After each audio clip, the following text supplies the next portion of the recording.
Well, good morning. Electricity is one of them things that we just can't hardly live without anymore.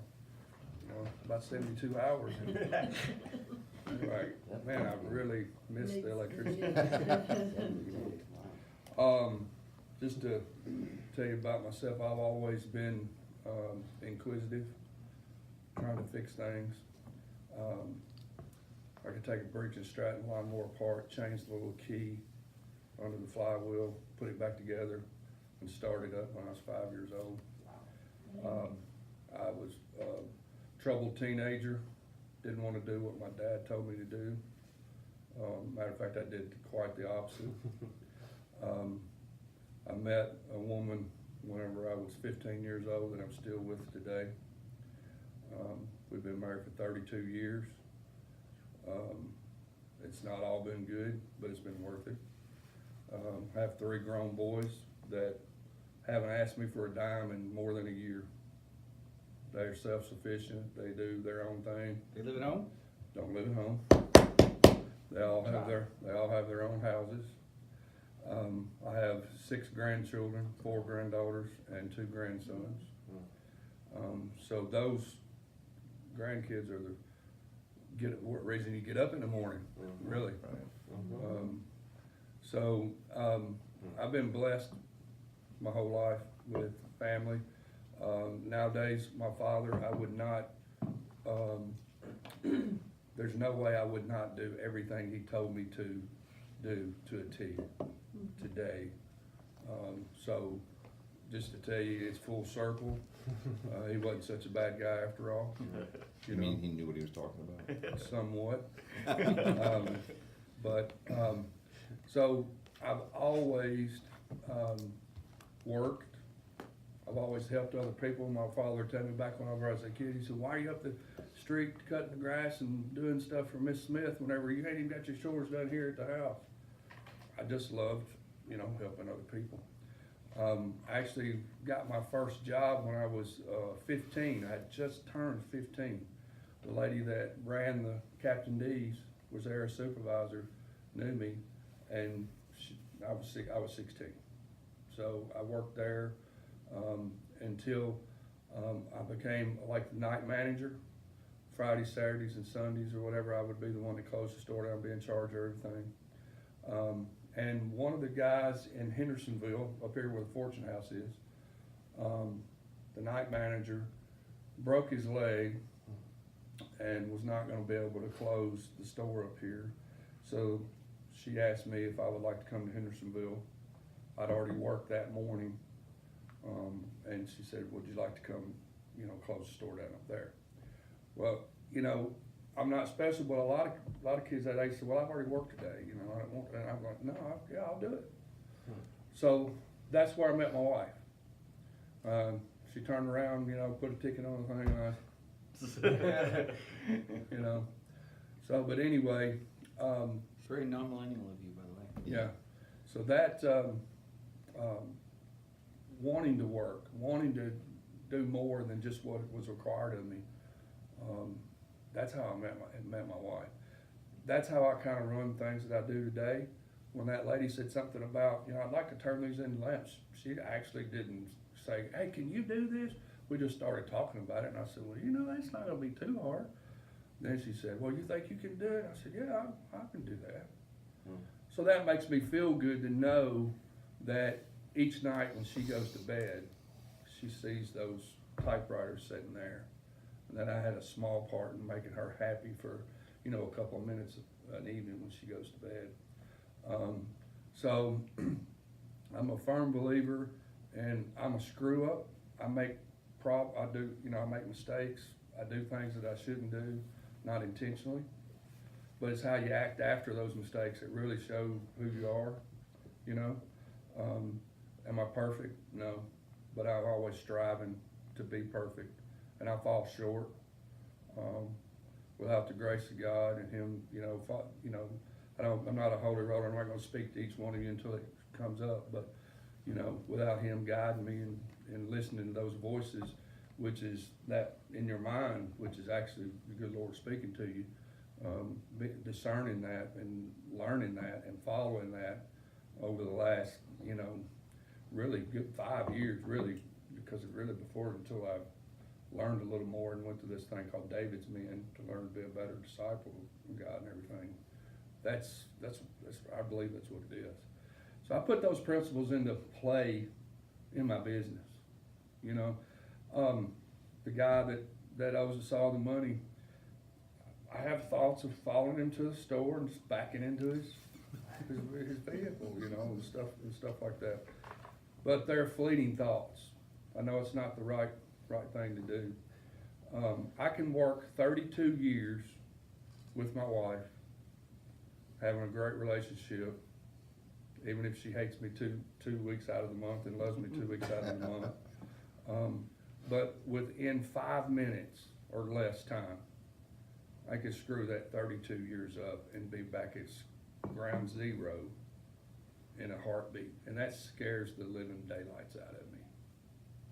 I really, that's just honest truth. I wouldn't want to do that for nothing in the world. And I don't want to do that with a relationship with any of y'all or any of my customers or anything like that. So that building on that and keeping that going is what I really look at each day. You know, what kind of love, and you know, you hear about we won't bring politics or nothing into all this, but we all hate one another. You know, nowadays, race is brought up about everything. That's such BS. There is so much love in this world. It is unreal. It doesn't matter what color you are. I see it happen all the time. So I'm blessed to be a part of it, and I try in each day to see what kind of love can I put back into the world. Not just to my wife or to my grandkids or somebody I don't even know. Small little things, the details is what really matters. And that, just holding the door for somebody is a small little thing, but how can I expand upon that? You know, whenever I'm pulling into somebody's driveway and I pull over their paper, it's like a magnet. I've got to stop, get out, grab that paper, and I hand them their paper when I go to the door. If I don't do that, do I do it every time? No.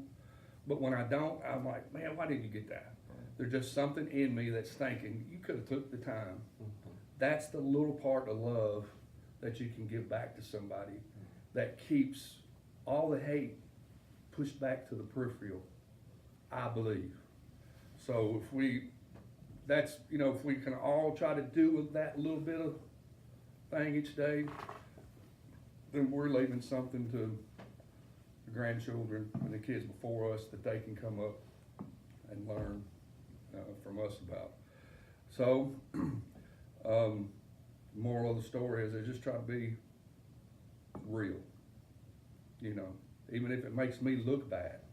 And when I say things and I do things and I get angry, but after I've had time to sit and think about it, like the guy that owes me the $4,000 up there, I'm like, if you want to sit down with my guys, me, you, and my guys that worked on the job, and go through a list of stuff that you might have a problem with, we can discuss it and come to an agreement on it. I don't care what your guys say. Well, I tried, okay? I'm not trying no more. I went above and beyond after him not doing what he said 2 or 3 times, okay? So I reached out one more time and said, hey, let's just sit down and try to work it out. Because there's, like he said I would buy smart switches. I never said I'd buy smart switches that you can work with your phone. I told him, I said, listen, I'll throw $200 at that, since how you felt that. But he doesn't want to work with me? Okay, I want to move on. So I tried my best, didn't work. He shouldn't have anything bad to say, but if he does, that's just how he feels. There's nothing I can change or do it. And doing some research and some other stuff, like some fun facts. What's the biggest? What do y'all think the biggest draw on your electricity bill at home is? Refrigerator. Refrigerator, yeah. Yeah. Wow. And we got 2 of them. Yeah, most of us have too. And then we, in the United States, only 5% of the total population in the world, but we use 25% Wow. of the energy. So that's pretty, Honestly. What's the second biggest draw? heat and air. HVAC. Well, I know there's 3 electrical grids in the United States, right? There's like a West Coast, an East Coast, and Texas. Mm-hmm. That's the truth. And also, said that whenever your, electronic devices are even turned off at home, they're using electricity, called phantom electricity. I didn't know that until, you know. Got your bill? Huh? You got your bill? Turned everything off and you get a bill? Like, what No, the- no, I just thought I'd try to find 12 fun facts about electricity that we could talk about today. And that was one that came up, and I was like, wow, I never even really knew that. So you recommend So unplugging should you everything unplug when them? you're out of town or something like that? Yeah, well, what they're coming up in April, Leviton has come up with Wi-Fi switches, plugs, and breakers. Wow. So that for this type of thing here, you can turn your refrigerator off. It could stay off for 8 hours. As long as that door don't open, it's gonna be fine. And that stuff is not gonna get any warmer. It might get 3 to 5 degrees warmer than it would be if it was running. You know, so if that's really one of the biggest draws we have, there's a savings right there. Wow. You know, but you'll be able to control that from your phone. And that breaker that goes from there just to the refrigerator, which a lot of them do nowadays if you wire a new house, you can turn that off from here. I have on my phone now, I have a Lutron system on my stuff at the house, and I can turn random, about 6 or 8 different lights off and on from right here. I can work my thermostat off and on from right here. All of that stuff. And that's just the first automated control system that I ever did. The panel was about the size of that door. Yeah, the guy made the packages for FedEx. And this was in like '94 or something, and he built, you know, $20 million house back then, and it was amazing. And each one of those, in that door, there's a little brain that was about this wide and about this tall that had wires that went to it. It was really interesting to work on. Well, now it's gone from that, where you don't even need that, to something the size of the business card, about that thick, hooked to your internet, set up a username and password, then put the switches in, and then you just hold onto the switch, it starts blinking, and then oh, there's my switch. You name your switch, you know, Brian's bedroom. And then from now on, Brian's scared of the dark, but you know, you can put it down on low light and he can go to sleep. Well, he goes to sleep, he goes to bed at 9, well, he's usually asleep by 10. You go to bed at 11, or you're sitting down there, turn it off. You ain't even gotta go in there. You know, you can fan speed controls for you, just all kinds of things. And I'm going to I was actually invited, I don't know how this guy got my name or number. I'm always trying to learn how to do stuff and be high tech, so to speak, learn different ways to wire things. We never, in a house, I give a 7-year warranty on a brand new house. 7 years. A lot of people are 1 to 3. I wanted to do lifetime because the wire, that's one of the things, and when I was in school, I may have told y'all, the teacher at the end of Thursday, he asked, 15 minutes before class is over, how long is that wire gonna last? We debated about it, and he said, oh, well, it's time to go. He said, y'all think about that and tell me Tuesday. Well, we come back Tuesday, and we got so many different answers, because there's really no answer, He found it in the manufacturer's production of the wire, their guidelines, and it says if you take the proper care to install it the way it's supposed to be installed, it'll last a lifetime. It's not gonna disintegrate. If we run it through the holes and through the wall and there's no moisture, there's no water, there's no contaminant that can get to it, is it just gonna evaporate? No. So that's where, when we wire a house, when you walk into a house that we wire, if we come from there and we have to go over there to that light, we don't just come up and go, we'll come up and go down that, well, and then it just makes it look so much better. And we don't use the bare minimum on the wire. Tom Henry is a teacher, professor of electricity. He's got a lot of helpful books and stuff out there to kind of help you learn more about it. He built a house back in the 80s in a cul-de-sac, and it was a pretty good sized house. 4 other guys, on Saturday, they might have had a smoke a cigar group. These 4 other guys were crying about their light bill being $300 to $400 a month. Well, Tom Henry, his was $150, $200 a month. Well, Tom knew that if he could run a number 8 wire to his heat and air unit, and that would be sufficient wire to run it, he run a number 4 wire, which is twice the size.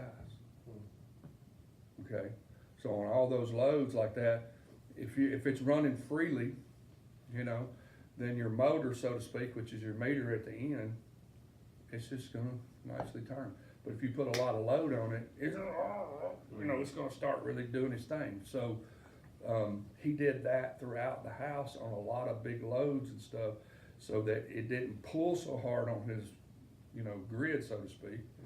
And so his bill was different. So I use that principle in a lot of stuff whenever I'm wiring a house for somebody.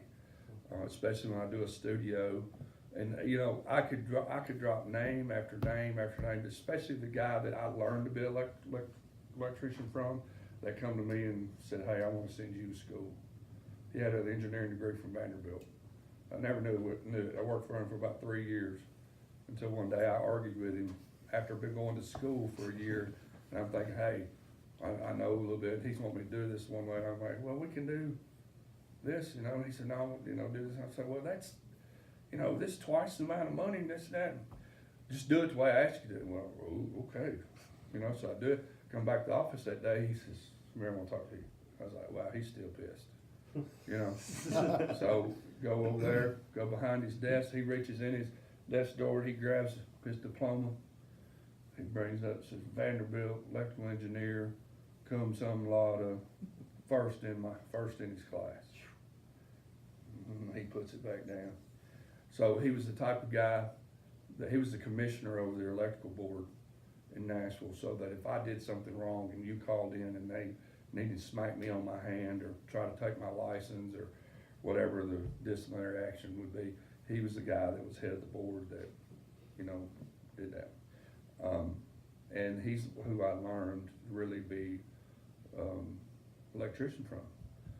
The schooling give me the how and why I do. Okay, but he gave me the last forever. And he was connected to every music star ever was for BMI and EMI music. And you would not believe it. I can remember the first time that Waylon Jennings said, "Hey, Hoss," never even really shook his hand or talked to him. He only said hello and said hello. I was so nervous when I went to his house the first time. Lived over in Brentwood, across Franklin Road, nice little house there. He had a chandelier above his breakfast nook that was deer antlers, and it quit working. Well, it was on a dimmer. Well, hell, I just went and got a dimmer off the truck and put it on there, and I fixed it. I'm gone. 3 days later, they call me and say, "Hey, light quit working again." I'm like, "What? I put a brand new dimmer on it." Well, you can't put a 600 watt dimmer on 1100 watts worth of light. So I go back and he said, "You gonna get the right one on there this time, Hoss?" Yeah, I'll get the right one on there this time. And then Reba McIntyre, when she had their place up here on 109 back in the day, don't speak to her in the morning. Don't talk to her. You're not allowed to speak to her. If you got any questions, anything, never speak to her. But she wasn't, what do I say, modest. You know, she'd come out just like she got out of bed, just walked right out, just like a normal person. And she'd talk to the head guy, but she didn't want to talk to nobody else. So, and all that, saying I worked for some of the, Senator Frist, that wanted to run for, president or whatever, worked for his family, cause my boss was connected to them. That's the only way I was ever, met them or got in with them was from him. And I'm doing some work at his, nephew's house, putting the wire in a hot tub for him. He leaves to go to work. And I said, Jim, what do you do for the company? He said, I designed the software that teaches doctors to be doctors. It's like, whoa, dude, really? So I've had the pleasure of doing some really amazing stuff in my career. And I thought about this over the last few days, what my biggest screw up would have been. And I really seriously can't think of one that sticks out so bad that it was one of them, you know, I'm gonna lose my business moments, you know? I've been lucky enough to not run my business with my ego. You know, I don't, I want that to be the last thing somebody knows about me. Where there's a lot of calls that I've gone to over the years that is because I took the time to sit down and talk to the customer. And after I've asked her my 2 or 3 questions, I thought that was to get to the root of the problem, that didn't do nothing. And just talking to her about what she thought about the birds outside and her mentioning something, I say, oh. And then go to that part, and there it is. So that's the kind of thing that I try to bring to any referral that y'all would send me. I want them to, I want to have them fooled enough to think that, hey, that's a good guy. You know, 80% of the time, I'm the best guy you ever want to meet. The other 20%, I'm always trying to do better. You know, and that's really, I'm not perfect. Never plan on being perfect. And the only thing that, like I said, if I've ever done anything to anybody that's been offending, or because I will, my mouth sometimes. 10 years ago, didn't care. You know, as I get a little older, I don't want to do that, but I could say some things that were really, you're like, I want to kill that guy. You know, because they've told me, I want to kill you. You know? So, but anyway, just remember that I'm trying to bring not only just my knowledge of electrical stuff to the table to any referrals. It's, you know, I want them to remember me for the person that I am, not just because I can fix their power. You know. So thanks for letting me spend that with you.